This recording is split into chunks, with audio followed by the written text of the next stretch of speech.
Holy shit, this game's good. With all the polish of the world, From Software completed the near impossible and made a game that's actually fun to play. Now don't get me wrong, we are in the age of games that are completely unfun to play. But From, they came out with a high action, well written, incredibly detailed samurai game and told everyone, hey, enough with those shit games. Come enjoy me for a while. And everyone did. It was the fastest selling first party game on the PS4 until Last of Us 2 came out. Now, I know what you're asking. Why does this man's opinion matter? First of all, how dare you? I'm a little boy. And secondly, I have over 300 hours in Sword of the Samurai from 1989. So, I know what I'm talking about.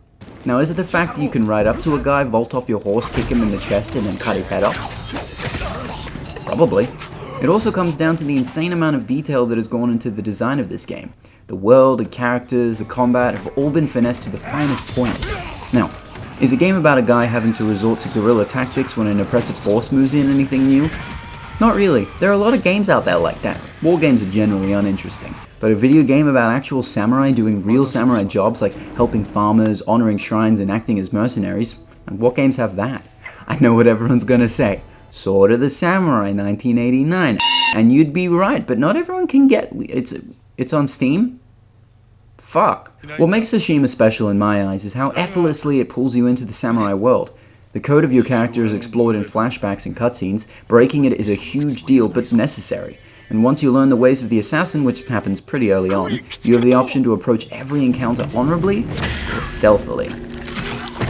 This game has so many elements to discover. Wandering through the world can have you fighting randomly generated groups of enemies, saving a hostage, hearing about an encampment nearby, and then going there to slaughter all of them. The praying mantis technique. Only 3 people in the world know this. I'll have to use my special move. He's dead. Ghost of Tsushima is filled with moments like this. You can follow your questline all the way through in one sweep, or you can free a town, pick up a side quest, get distracted taking down an ambush, find a shrine, and maybe take a breather. What makes these side quests work even more is that most are fully realized smaller stories that take place across the main quest. You have 3 or 4 key characters on their own mission that you aid as you go. Every quest gets them close to your goal, and each goal gets a little bit further away with each area of the island that you unlock. Now, while they don't add towards the final ending, it's a more personal mission that you aid in. And while the world and story components set the scene, none of this would function without a combat system as rhythmic as this. The techniques you use are to be adjusted based on who you're fighting. You have 4 stances that work against different types of enemies. If you don't alter them, you die. Having a simple mechanic that remains important is a great way to keep the player alert when the situation changes.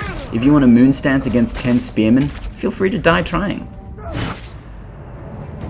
And while the same foes are just as formidable later on, the tricks you pick up make you feel like a homegrown legend, rather than someone finding difficulty slicing through the same nukes over and over again.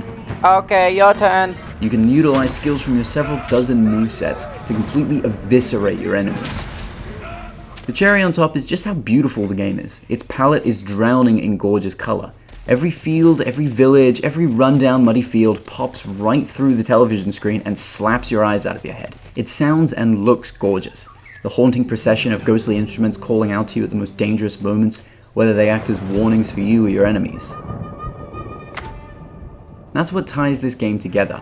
A deep story with naturally moving parts accompanied by a beautiful color scheme and a combat system that just feels good to excel at. All in all, Ghost of Tsushima is a free-roaming, action-packed samurai game that has everything that it should built into the game and dialed up to perfection. Come in.